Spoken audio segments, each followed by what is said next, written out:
에베소서 1장 7절부터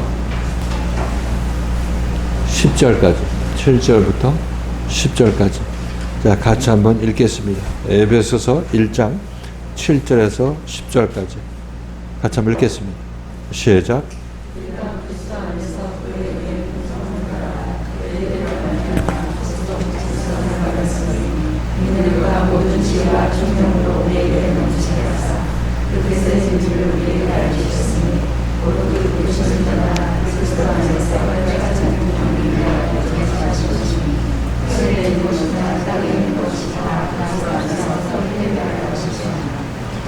아멘. 자, 우리가 7절부터 읽은 이유는 우리가 신령한 복으로 복을 받았는데 그 복의 내용이 바로 우리의 구속, 예수의 피로 말미암은 우리의 구속, 곧 죄사함을 받은 것이다. 이렇게 얘기를 하고 있죠. 신령한 복이라는 것은 구속, 곧 죄사함을 받는 것이 신령한 복으로 복 주심을 우리가 받은 결과인 것입니다. 동격이죠. 복하고 우리가 구속받는 것하고 죄사함 받는 것하고 다 같은 내용이에요. 자, 그 내용을 이제 예수에 의해서 우리가 성령 받는 것을 얘기를 하고 있는데 전국적으로 이것이 구원이죠. 구속. 자, 이렇게 구속 죄사함을 받으면 하나님께서 모든 지혜와 총명으로 우리에게 넘치게 하신다. 우리가 구속 죄사함을 받으면 하나님의 영이 내 안에 임하죠. 성령이 임해서 삼위일체 하나님에 의해서 성령 단계를 내가 접하게 되는 것입니다. 성령 단계 하나님을 내가 만나게 되죠. 그렇게 되면 내 안에 그리스도의 빛 또는 이 하나님의 생명의 빛에 의해서 총명이 넘치게 되죠. 하나님의 지혜가 넘치게 되는 것입니다. 그래서 우리가 구속받으면 지혜와 총명으로 우리는 넘치게 되는데 이 지혜와 총명은 하늘의 지혜와 총명입니다.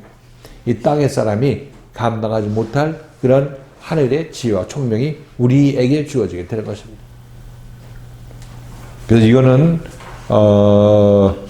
우리 마음속에 하나님이 함께 하셔서 우리와 같이 운행하신다. 이렇게 생각하시는데 뭐 세상적으로 지혜와 총명도 필요하겠죠. 그런데 여기서 지혜와 총명은 그리스도의 영을 받는 것을 얘기를 하고 있어요. 죄사함 받았을 때. 그리고 그것은 또한 어떤 일이 이루어지느냐면 내 안에 구속 곧 죄사함을 내가 이루게 된다면 어떤 일이 또 우리한테 이루어지냐면 하나님의 뜻의 비밀을 우리에게 알리시게 된다. 이렇게 해요. 구속받은 자면 하나님의 뜻을 우리에게 우리가 알게 된다. 이렇게 얘기를 하고 있어요. 하나님의 뜻이라는 것은 뭐라고 그랬죠? 예수 그리스도를 통해서 우리에게 구원 주심. 마지막 날에 나를 살리는 것. 이것이 하나님의 뜻이죠. 하나님의 뜻의 비밀을 우리에게 알리셨다. 이렇게 얘기를 하는 건 내가 구속받으면 우리에게 하나님의 뜻이 알려지는 거죠. 하나님이 예수를 통해서 나를 구원하려고 하시는 그 뜻이 언제 우리가 제대로 알게 되느냐면 내가 제대로 구원을 받았을 때 그때 나는 구원이 이런 거구나. 그때 깨닫게 되는 거죠. 그 전까지는 이 예수에서 구원이 나에게 완전히 이루어지기 전까지는 이것이 비밀로 남아있어요. 이게 뭐지? 저게 뭐지? 구원은 받는 거야? 이런 의심이 들 수도 있는 거죠. 이것이 아직까지 이 생명이 나의 구원과 구속이 아직까지 나한테 이루어지지 않았기 때문에 비밀로 남아있는 그때의 모습이라는 것입니다. 그러나 그것을 다 통과해내고 내가 구원받았을 때, 구속받았을 때 그때 하나님의 뜻의 비밀이 나에게 더 이상 비밀이 아닌 거죠. 이미 나에게 진행됐는데 뭐 다 알고 있는 거죠. 생명 안에서 내가 생명을 받았으니까. 생명을 받기 전에는 생명이 나한테 비밀로 보이고 생명을 받은 후에는 내가 자라나서 장성한 자가 돼서 생명을 알게 됐을 때는 비밀이 아니죠. 생명이 비밀이 아니죠. 구속받았으면 비밀도 없어지게 된다. 이것은 또 무엇을 얘기를 하고 있냐면 하나님의 기쁘신 뜻에 따라서 하나님께서 기뻐하심에 따라서 그리스도 안에서 때가 찬 경륜을 위하여 예정한 것이다. 우리에게 비밀을 알게 하고 구속해 주신 것은 하나님께서 때가 찬 경륜을 위해서 예정하신 것이라고 얘기하고 있습니다. 예정한 것이다. 자, 때가 찬 경륜이라는 얘기는 하나님께서 우리를 집안에서 다스리심을 얘기한다고 그랬죠. 경륜은 다스리심 또는 처분하심, 관리하심의 의미를 가지고 있어요. 그 때가 찬 경륜이라는 것은 하나님께서 때가 찼기 때문에 우리를 예수 앞에 보냈죠. 하나님의 경륜의 시작이 되는 것입니다. 그리고 이 예수에 의해서 완전히 우리가 하나님의 사람으로 바뀜을 받았을 때, 하나님의 사람으로 거듭나게 됐을 때, 그때 하나님은 우리는 하나님의 경륜 안에 있게 되죠. 하나님의 지배 아래, 하나님의 집 안에서 하나님께서 관리하는 그 관리 대상자 안에 있게 되는 것입니다. 이전에는 너희는 밖에서 놀고 하나님의 말에도 그냥 무시하고 지들끼리 막 놀고 있던 그들이 이제 때가 차니까 이들을 예수 앞으로, 우리를 예수 앞으로 불러 세웠죠. 때가 됐기 때문에 하나님의 경륜을 시작한 것입니다. 하나님께서 우리를 관리하기를 작정하시고 그 일을 시작하신 것입니다. 예수를 우리 안에 주어서. 그래서 다 온전히 예수가 나를 책망하고 고쳐서 내 안에 그리스도의 영이 임하게 되면은 이제 나는 완전히 하나님에 의해서 관리되는 사람이 되죠. 하나님의 집안에 들어가서 하나님께서 이리 와 하면 이리 오고 저리 가 하면 저리 가고 하나님과 한마음 돼서 하나님의 아들로 우리가 살게 되기 때문에 때가 찼기 때문에 이제 경륜을 그렇게 이루게 되는 거죠. 하나님의 관리를, 나에 대한 관리를 그렇게 이루게 되는 것입니다. 그런데 이것은 우연이 아니라 예정 대신 예정하신 것이다. 여러분들이 이 자리에 앉게 된 것은 하나님께서 예정해서 그냥 어디를 갈 때마다 이렇게 일리와 하면서 여러분 인생 전체에 걸쳐서 하나님께서 예정하셔서 이 자리까지 때가 찼기 때문에 이 자리까지 인도한 것입니다. 이 자리까지 인도한 것은 하나님께서 예정하셨기 때문에 인도한 것이고 때가 찼기 때문에 이 일이 여러분에게 이루어져서 지금 하나님의 관리 안에 들어가기 위해서 지금 예수께서 역사를 하고 계시는 거죠. 이것이 이 말씀의 뜻이에요. 그리스도 안에서 때가 찬 경륜을 위하여 때가 차면 이 하나님께서 관리를 이루기 위해서 우리에 대한 관리를 이루기 위해서 예정한 것이다. 우리 구속이나 죄사함은 그렇게 예정했던 것이 우리에게 진행되는 것이다. 이렇게 생각할 수 있겠죠. 구속이나 죄사함, 지와 명철을 받는 것도 마찬가지. 비밀을 알려주는 것도 마찬가지. 전부 같은 뜻이에요. 이것은 또한 하늘에 있는 것이나 땅에 있는 것이나 다 그리스도 안에서 통일되게 하려 하십니다. 하늘에 있는 것은 그리스도의 말씀을 가지고 전하는 사도 바울 안에 있는 여러 가지 생각들을 얘기하고 있죠. 이게 하늘에 있는 것이죠. 바울 안에 있는 것. 그 다음에 땅에 있는 것이라는 것은 땅에 있는 생각을 하죠. 바울의 말씀을 듣는 자가 땅이고 바울은 하나님의 말씀을 전하는 자니까 하늘에 속하는 것입니다. 그래서 하늘과 땅의 모든 것들, 하늘과 땅의 모든 생각들이 그리스도 안에서 통일을 이루게 된다. 통일을 이룬다는 얘기는 서로 딴 생각을 갖고 있던 사람들이 생각이 서로 다르니까 부딪힘이 있겠죠. 그렇지만 이제 그리스도의 말씀에 의해서 부딪히는 부분들이 뭐냐고 이제 하늘이 조명을 해서 땅이 고침을 받게 되고 거기에 화답하게 된다면 땅과 하늘이 통일을 이루게 되죠. 그리스도 안에서 예수 안에서 예수의 생명 안에서 통일을 이렇게 되는 것입니다. 하나가 되게 되는 거죠. 그게 뭐냐면 내가 구속받았을 때 그런 일이 일어난다고 얘기를 하고 있고 지와 명철을 받고 비밀이 나한테 다 제거되었을 때 그때 우리가 이루어지게 되는 것입니다. 그때 이루은 것을 얘기를 하고 있죠. 다 마찬가지 얘기입니다. 비밀이 알려졌다 또는 그리스도 안에서 통일됐다 이 마찬가지 의미를 가지고 있는 것입니다. 그래서 우리 주기도문에 보면 뜻이 어디에서 이루어졌다고 그랬죠? 하늘에서 이루어진 것 같이 이제 땅에서도 이루어지이다. 이것이 우리의 기도 제목이라고 얘기를 하고 있어요. 그렇죠? 그래서 이 주기도문을 할 때쯤 되면 우리 앞에는 누가 있냐면 우리를 인도하는 사도 바울 같은 사람이 우리 앞에 있어요. 예수의 생명을 가진 하늘이 우리 앞에 있는 것입니다. 그 뜻, 하나님의 뜻은 이미 하늘에서 이루어졌죠. 이제 그 하늘이 우리에게 땅에게 복음을 전하니까 땅도 하늘에서 이루어진 그 뜻이 이루어지게 됐을 때 우리는 땅과 하늘과 땅이 예수 안에서 통일되게 되는 그런 역사가 일어나게 되는 것입니다. 이것을 이루기 위해서 기도하라고 얘기를 하고 있는 거죠.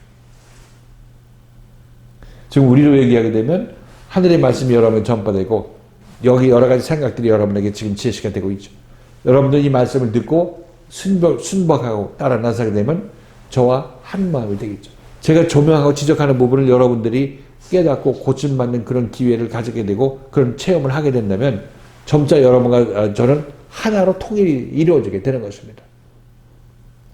마음의 하나님의 뜻 안에서 마음의 어긋남이 서로 이 어긋남이 없이 합치가 되는 그런 일이 일어나게 되는 거고, 지금 제가 여러분들 책망하는 것은 저와 여러분의 마음이 다르기 때문에 책망하는 것입니다. 저 똑같으면 왜 책망하겠어요? 한 마음에서 움직이는데 같이 발걸음도 가볍죠. 그래서 여러분들하고 교회 생활을 통해서 마음이 다른 것, 그것은 여러분들이 고쳐야 될 부분을 제가 조명하는 것입니다. 교회 생활을 통해서 우리들은 점점 구속받은 자들이 완전한 구속으로 이르게 되는 그 길로 인도받고 있는 것입니다. 어린아이인데 장성한 아비가 되기 위해서 이 길로 인도받고 있는 것이에요.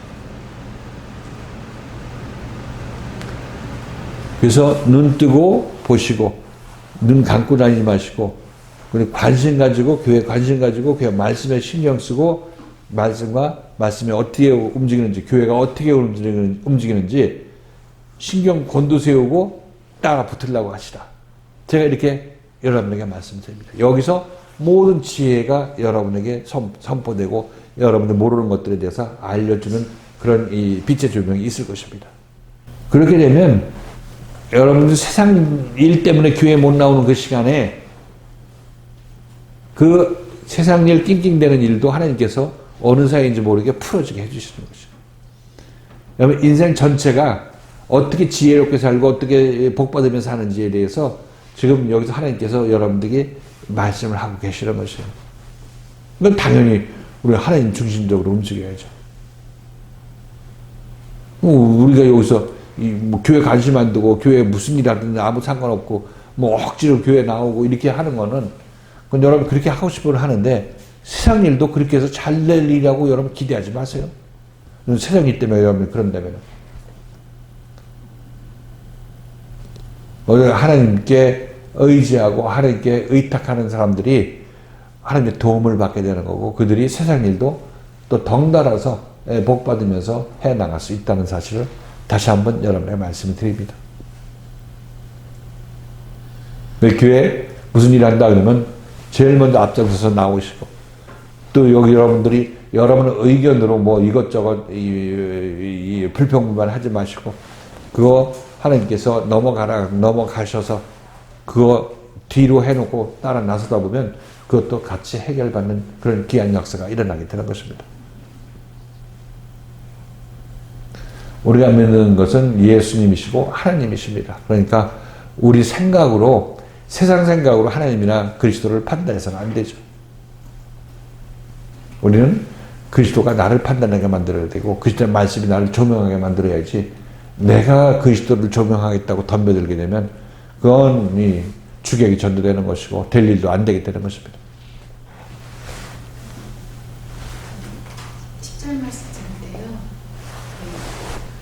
하늘에 있는 것이나 땅에 있는 것이나 통일되게 하려 하시리라고 하셨는데, 실질적으로 제가 이제 말씀 딱 교회 안에서 생활할 때 하나님께서 저를 인도하시는 마음 먹으시는 방향하고 제가 원하는 방향이 틀리기 때문에 자꾸 원하는 것과 안 돼 자꾸 충돌되고 저도 모르게 진짜 좀 부정적인 생각이 들게 되거나 낙심하게 되거나 좀 그렇게 좀 그런, 목사님께서 엇두질하지 말라고 막 그렇게 말씀해 주셨는데요. 저도 모르게 불평불만하고 그렇게 하는 경우. 뭐 무슨 짓 하지 말라고? 이렇게 엇나가는 마음으로 그렇게 하지 말라고 표현하셨던 것 같은데요. 근데 하나님의 뜻을 모르기 때문에 제가 원하는 방향이나 제가 생각할 때 하나님이 나를 좀 이렇게 이끌어 주셨으면 내가 저 잘 따라갈 수 있을 것 같은데 막 이런 생각으로 생각하지만 근데 하나님 입장에서는 제가 원하는 방향으로 하는 게 아니라 다른 방향으로 제가 원치 않는 환경으로 이끌어 주시는 게 결국 저를 위한 그런 방향이라고 말씀하시고, 그것을 제가 이제 더 이렇게 말씀에 대해서 해답고 부정적인 마음을 좀 없애고 이렇게 잘 따라갈 수 있게 될 때 이제 하늘과 땅이 통일되게 되는 것으로 지금 이렇게 인도하신다, 그렇게 이해했거든요.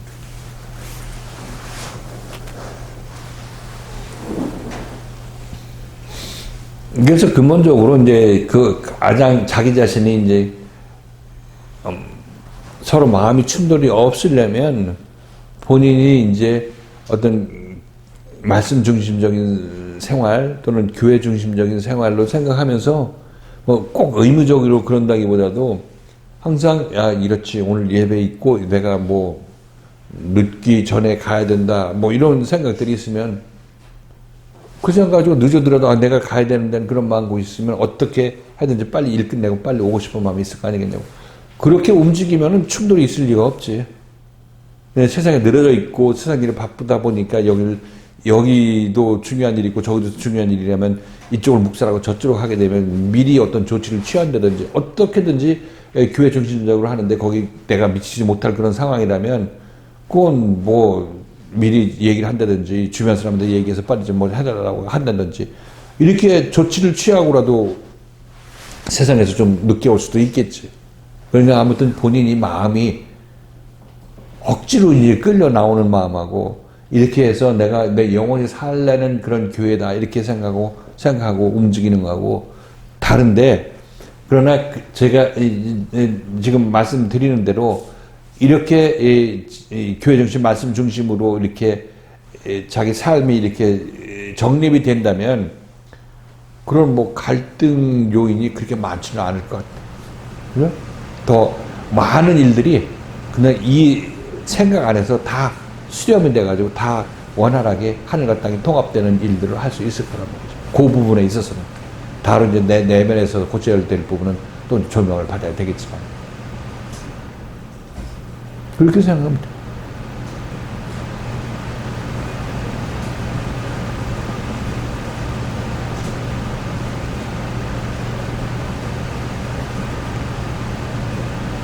그때가 되면 이제 자기 자신 마음속에서 고쳐야 될 것이 이제 드러나게 하시겠지. 지금 뭐 드러나지 않은 상태에서 뭐 어떻게 뭐를 어떻게 하라고 얘기할 그런 근거가 없으니까 이제 드러나게 됐을 때 이제 조명받으면 조심해야지.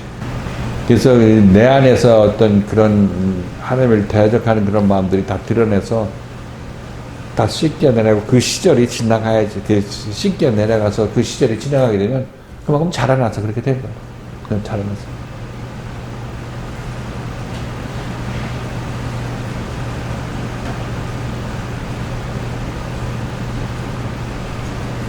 가만히 봤을 때 그때 그 행동이 얼마나 이 망령된 행동인지 본인은 몰라. 그냥 나와 생각 없이 그냥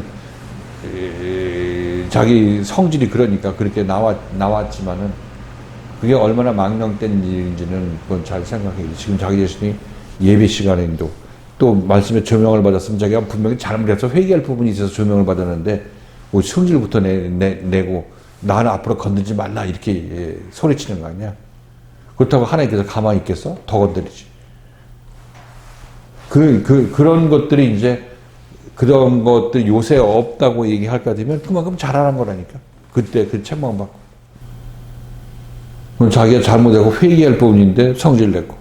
그것도 예배 시간에 그렇게 하고. 이거 하나님 봤을 때는 진노의 대상이죠. 아니, 그런 식으로 우리가 씻겨 나간다. 내 안에 있는 잘못된 생각들, 더러운 생각들이 씻겨 나간다. 이렇게 생각하십니다. 우선 당장 뭐를 하려고 한다기보다도 마음가짐을 어떻게 잡아야 될 것인지에서 잘 생각해 봅시다.